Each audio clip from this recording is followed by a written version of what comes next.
Good morning students, मैं पूनम राय। इससे पहले के वीडियो में हम लोग ने संज्ञा के बारे में पढ़ा था। उसके क्रम में हमने आपको बताया था कि संज्ञा पर 3 चीजों का प्रभाव मुख्य रूप से पड़ता है, लिंग, वचन और कारक। तो इसमें हम लोग लिंग के बारे में जानेंगे। लिंग पहले है क्या, इसको जान लेते हैं। शब्द के जिस रूप से उसके नर या मादा होने का पता चलता है उसे हम लिंग कहते हैं।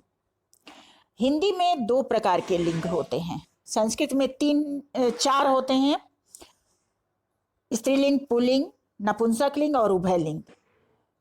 इंग्लिश में भी 4 होते हैं, मैस्कुलिन, फेमिनिन, कॉमन और न्यूटर। लेकिन हिंदी में सिर्फ 2 ही लिंग होते हैं, स्त्रीलिंग और पुल्लिंग। लिंग का निर्धारण मुख्य रूप से 2 प्रकार से किया जाता है।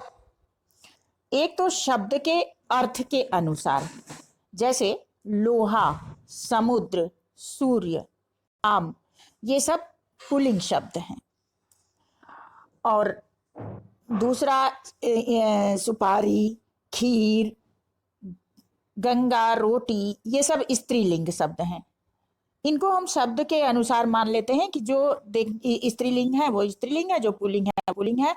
शब्द के रूप के अनुसार, जैसे कपड़ा, पैसा, कटोरा आदि, ये सब शब्द जो हैं ये पुल्लिंग है, और चिट्ठी, नदी, गाड़ी आदि स्त्रीलिंग हैं। कुछ ऐसे शब्द होते हैं जो हमेशा पुल्लिंग में ही रहते हैं, जैसे उल्लू, नौका, चीता, घी इत्यादि। और उल्लू, कौवा, चीता, गैंडा, केंचुआ, ये सब जो हैं वो पुल्लिंग शब्द हमेशा रहते हैं। इनमें नर या मादा लगा के स्त्रीलिंग और पुल्लिंग बना लिया जाता है। इसी प्रकार कुछ शब्द हमेशा स्त्रीलिंग में रहते हैं, जैसे गिलहरी, मक्खी, तितली, मछली, दीमक इत्यादि। इनमें भी हम नर मादा लगा के स्त्रीलिंग बना लेते हैं। अब ये जानते हैं कि प्राणियों के समूह को बताने वाली संज्ञाएं व्यवहार के अनुसार स्त्रीलिंग या पुल्लिंग के रूप में जानी जाती हैं। जैसे संघ, दल, मेला, मंडल, वर्ग, ये शब्द पुल्लिंग है। अकारांत या आकारांत हैं लेकिन पुल्लिंग है। इसी प्रकार समिति, भेड़, सभा, टोली, फौज, इनमें भी कुछ शब्द अकारांत या आकारांत हैं, लेकिन ये सब स्त्रीलिंग में हैं। इसके अतिरिक्त जो शब्दों का निर्धारण होता है वो उनमें किस प्रकार से विकार आता है। सर्वनाम में विकार हो जाता है। जब संज्ञा हमारी पुल्लिंग की रहेगी तो सर्वनाम भी पुल्लिंग का होगा, संज्ञा स्त्रीलिंग की रहेगी तो सर्वनाम भी स्त्रीलिंग का रहेगा। जैसे घड़ी और मकान, घड़ी स्त्रीलिंग है इसलिए इसके साथ लगा हुआ सर्वनाम मेरी, ये स्त्रीलिंग है। इसी प्रकार मकान पुल्लिंग है तो इसके साथ जो सर्वनाम प्रयोग किया जाएगा वो पुल्लिंग का होगा, मेरा मकान। विशेषण भी शब्दों के, संज्ञा शब्दों के साथ विशेषण पर भी लिंग का प्रभाव पड़ता है। जैसे यहाँ मकान पुल्लिंग है तो इसके साथ जो विशेषण लगेगा, बड़ा, छोटा, अच्छा, बुरा इत्यादि। लेकिन जब घड़ी के साथ हम विशेषण लगाएंगे तो कैसे लगेगा, अच्छी घड़ी, बुरी घड़ी, बड़ी घड़ी, यानी जो हमारा विशेषण होगा वो स्त्रीलिंग का हो जाएगा। क्रिया में भी विकार आता है। यदि हमारा संज्ञा शब्द जो है वो स्त्रीलिंग में है तो क्रिया भी स्त्रीलिंग की ही लगेगी। जैसे रोटी, बुढ़ापा, रोटी स्त्रीलिंग है इसलिए जो इसके साथ क्रिया लगी वो क्या हुई, स्त्रीलिंग की, रोटी जली है। बुढ़ापा पुल्लिंग का शब्द है तो इसलिए इसके साथ जो क्रिया शब्द आया है वो क्या है, पुल्लिंग है, जैसे बुढ़ापा आ गया।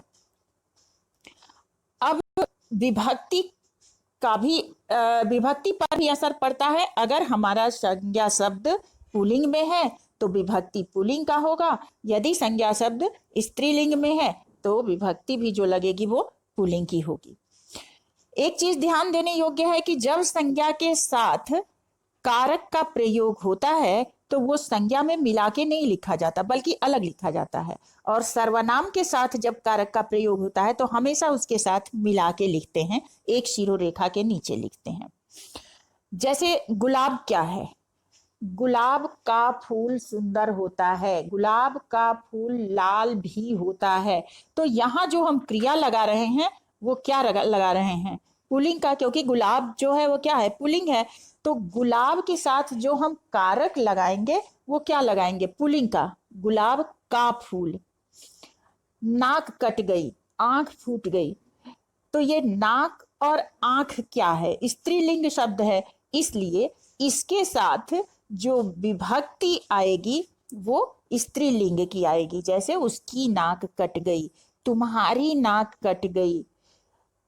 और इस प्रकार हम संज्ञा को देखते हैं कि संज्ञा के कारण क्रिया, विशेषण, सर्वनाम आदि में परिवर्तन आ जाता है। कारकीय पद भी इससे प्रभावित होते हैं। अब कुछ शब्द हमारे, जैसा कि हमने कहा कि हमेशा स्त्रीलिंग में होते हैं और कुछ शब्द हमेशा पुल्लिंग में होते हैं। ज्यादातर शब्दों का स्त्रीलिंग और पुल्लिंग आसानी से पता करने के लिए ऐसे शब्द जैसे नर है, नारी है, पुरुष है, तो इनका हम पता लगा लेते हैं। शब्दों से पता लग जाता है कि ये स्त्रीलिंग है, ये पुल्लिंग है। लड़का पुल्लिंग है, लड़की स्त्रीलिंग है। महिला पुल्लिंग है, पुरुष महिला स्त्रीलिंग है और पुरुष पुल्लिंग है। लेकिन कुछ ऐसे शब्द होते हैं जिनको हमें कठिनाई होती है वो शब्द से, जैसे समुदाय है, अध्याय है, विकास है, विकार है। इन शब्दों को हम कैसे जानेंगे? तो इन शब्दों में सबसे पहले तो क्रिया लगा के देख लीजिए। समुदाय बड़ा है, समुदाय छोटा है। पहला अध्याय शुरू होगा, पहला अध्याय शुरू होगी नहीं बोलते हैं। समाज विकास की तरफ बढ़ रहा है। यहाँ जो हम क्रिया लगाते, सबसे आसान तरीका हमने बताया कि शब्द के साथ क्रिया का प्रयोग कर लीजिए, वो अपने आप पता चल जाएगा आसानी से कि शब्द स्त्रीलिंग है या पुल्लिंग है। तत्सम शब्दों में खास तौर पर जिनमें आर लगा हो, आय हो और आस हो, वे पुल्लिंग होते हैं। और ऐसे तत्सम शब्द जिनके अंत में त्र, न, ज, त्व, त्य, व या है, ये पुल्लिंग शब्द होते हैं। कुछ शब्द अपवाद हो सकते हैं, जैसे पवन है, इसमें न है अंत में, लेकिन ये दोनों लिंगों में होता है, पुल्लिंग में भी होता है और स्त्रीलिंग में भी होता है। तत्सम शब्दों में जिन शब्दों के अंत आ से, ना से, ह्रस्व उ से, दीर्घ ई से, ह्रस्व ई से होते हैं, वे शब्द स्त्रीलिंग में होते हैं। इसी प्रकार जो भाववाचक संज्ञाएं ता तथा ईमा से अंत होती हैं, जिन शब्दों के अंत में शब्द जो भाववाचक संज्ञा वाले शब्द होते हैं जिनके अंत में ता, जैसे सफलता, ईमा, लालिमा, तो ये ईमा और ता से अंत होने वाली जो भाववाचक संज्ञाएं हैं वे हमेशा स्त्रीलिंग में होती हैं।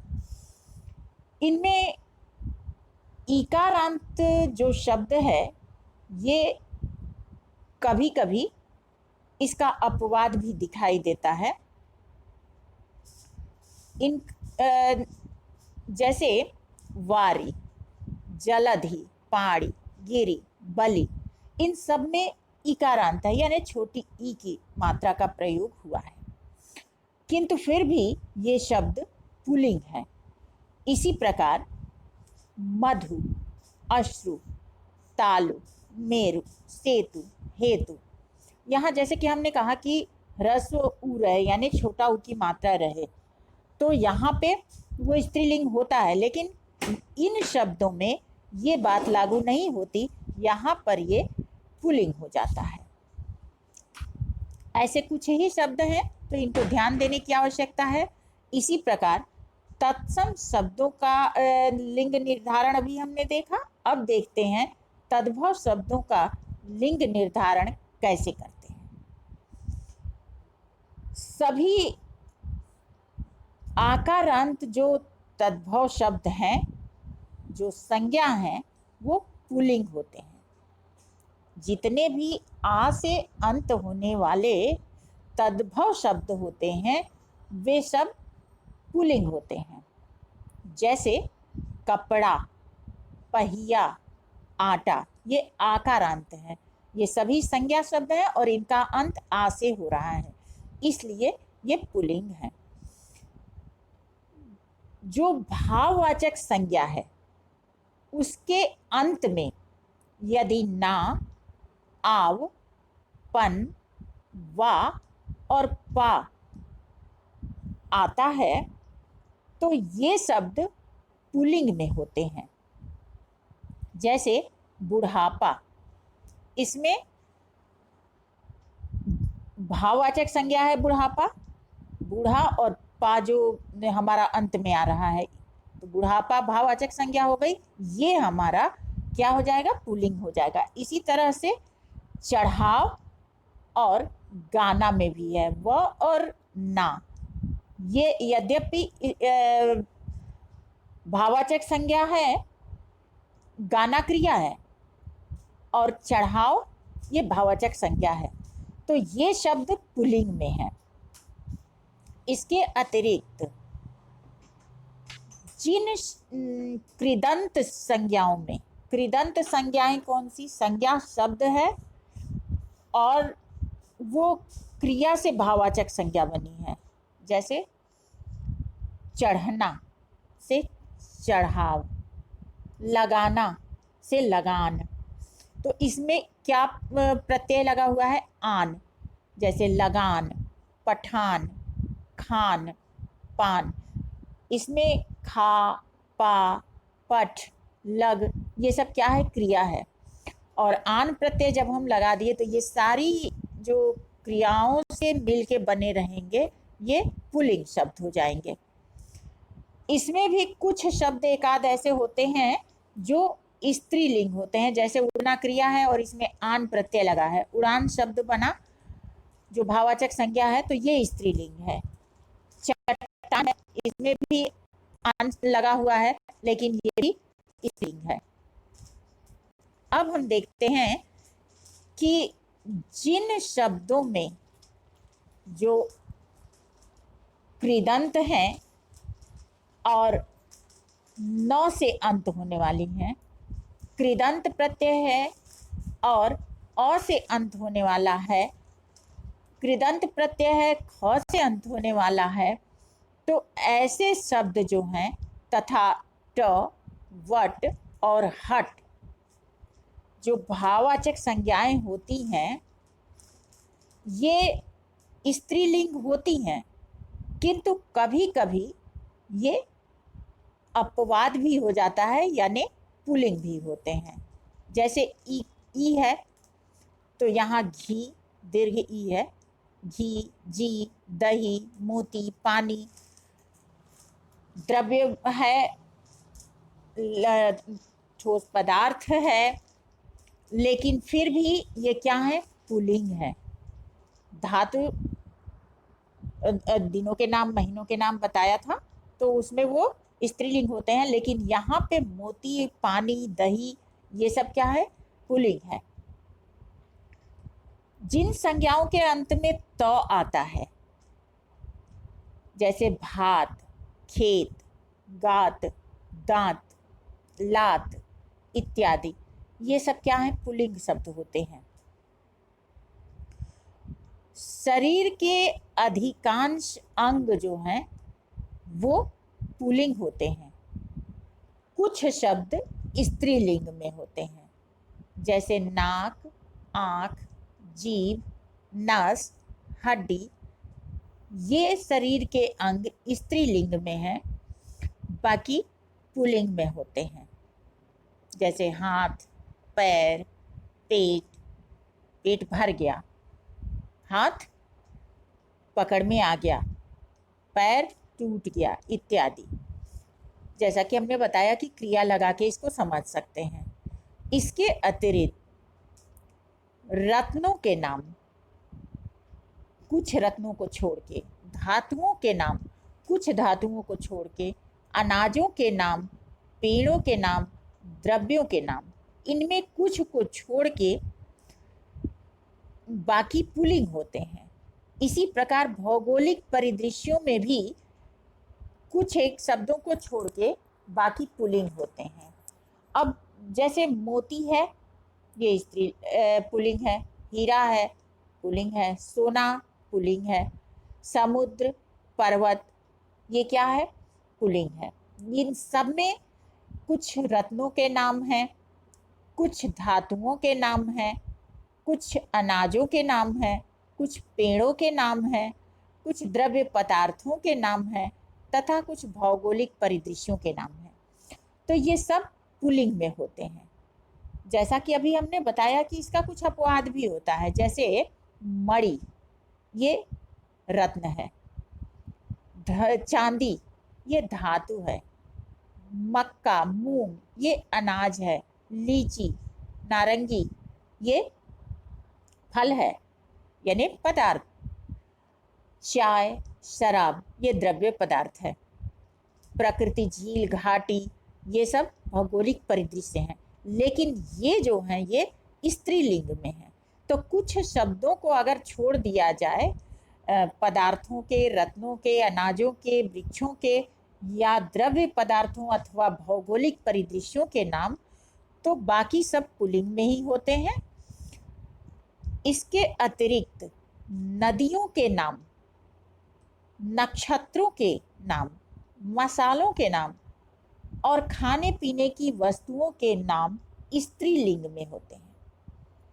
जैसे गंगा, यमुना, ये नदियों के नाम हो गए, अश्विनी, रोहिणी, ये नक्षत्रों के नाम हो गए, लौंग, इलायची, ये मसालों के नाम हो गए, मिर्च, रोटी, कचौड़ी, दाल, खीर, खिचड़ी, ये सब खाने पीने की चीज़ों के नाम हो गए।